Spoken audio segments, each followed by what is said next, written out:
Just got done filming my review to Mirror Mirror and uploading my weekly vlog. What will happen this week? You'll just have to stick around and find out. Here we go.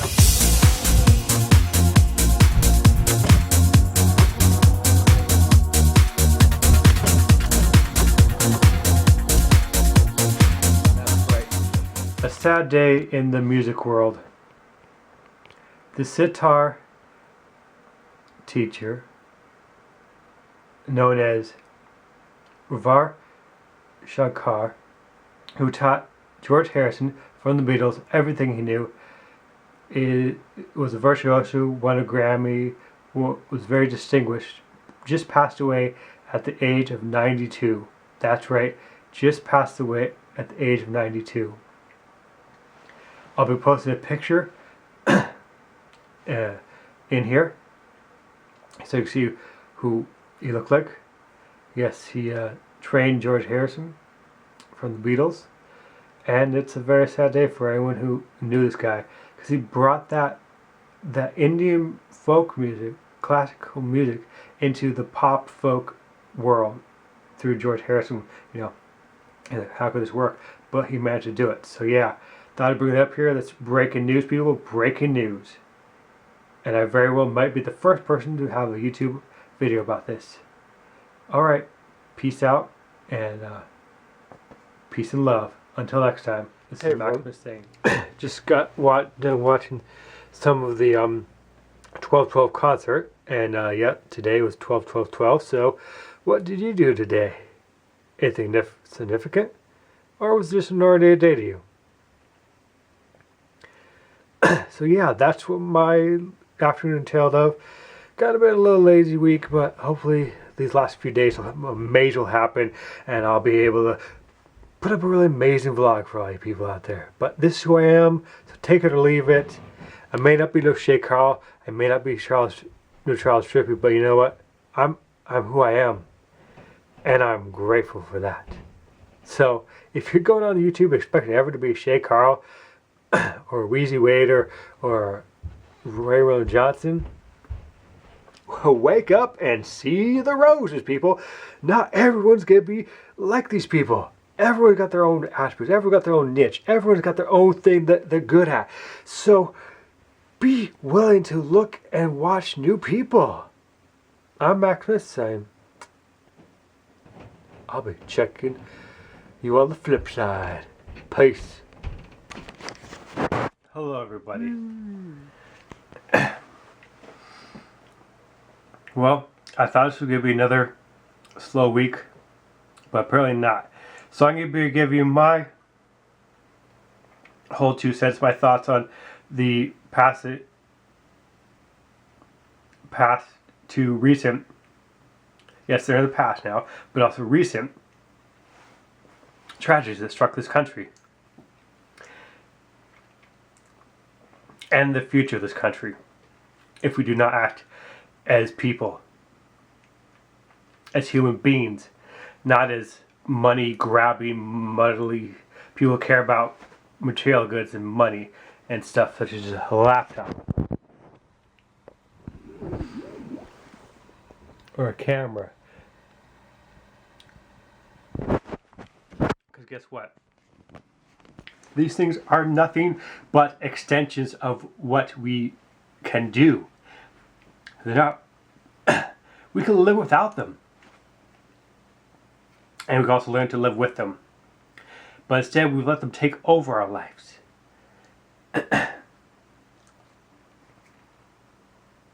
Just like these violent crimes have taken over our lives. In places where you think it would be possible. First, you had Aurora. This is the past and recent. And then you had the mall shooting in, I forget the name of the mall, in Portland. And now Newtown, Connecticut, where a guy who now his brother says he had a form of autism. If this was true,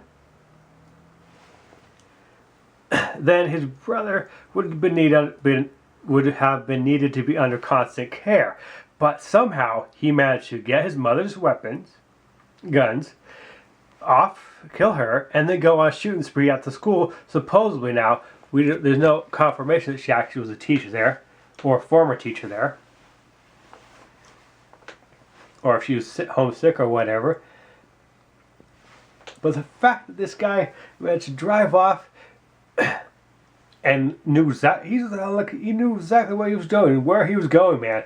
He did not sound like somebody who wasn't have all of his functions working properly. And I'm not trying to diss anybody who does have autism, man. I'm not trying to diss that. But what I'm saying is, all we have is the brother saying his brother has hair. It's all hearsay right now. There's no medical evidence. There's no physical proof to prove that this young man had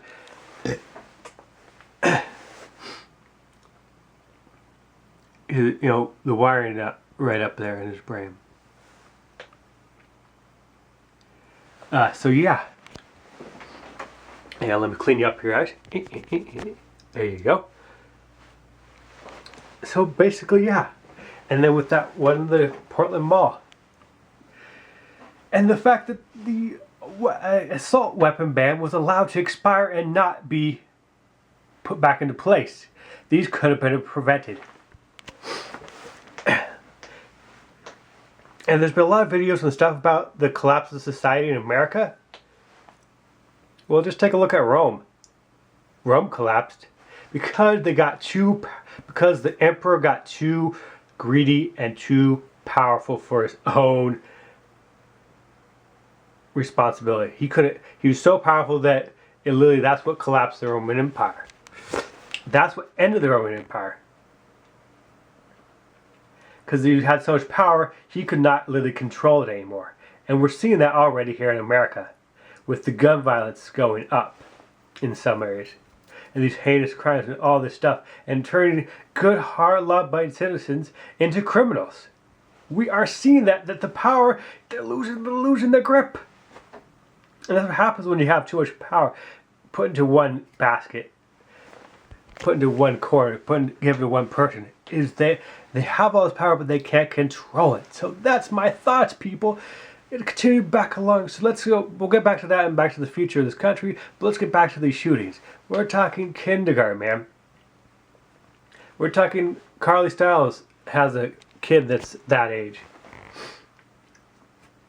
Up to 4th grade, man. That puts all 3 Shaytards, 3 of the 4 Shaytard kids in that age range that was in that school.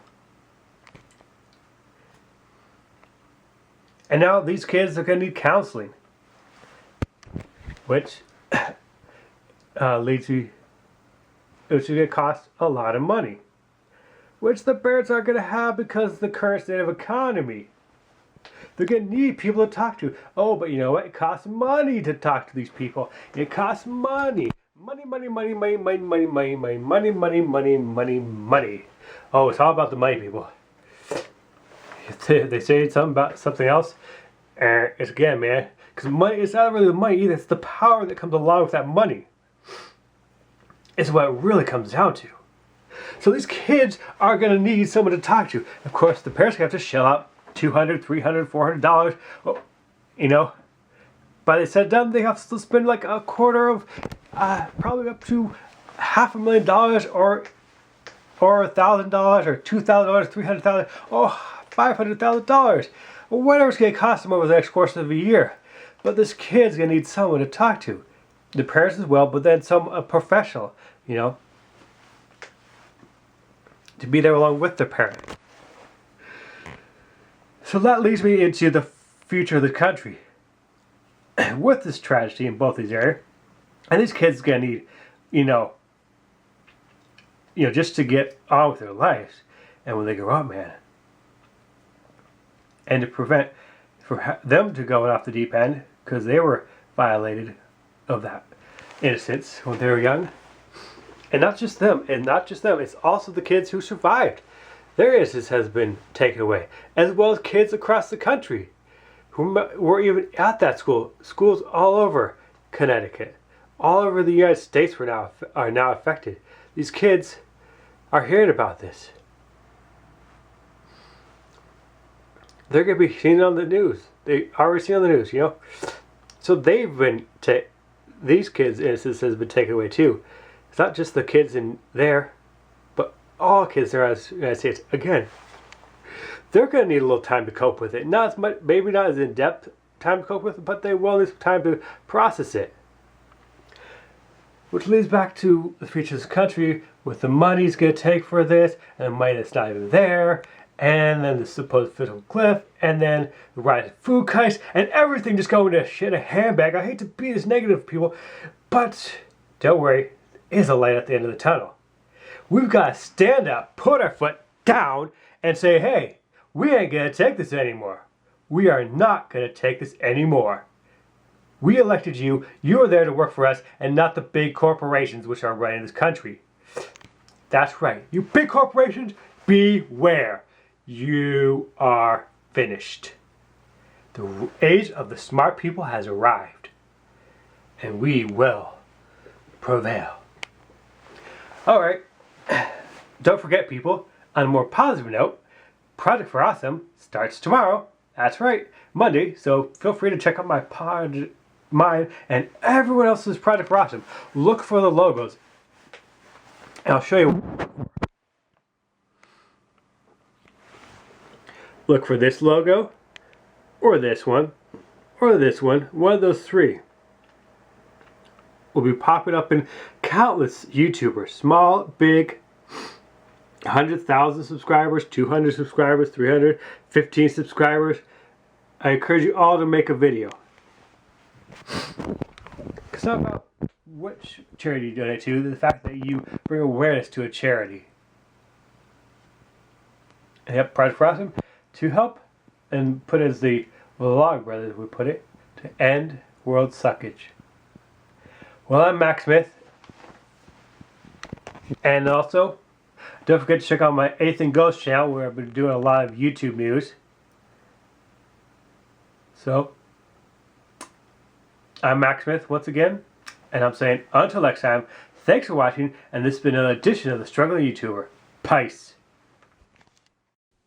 The video footage on your left is from last week's vlog.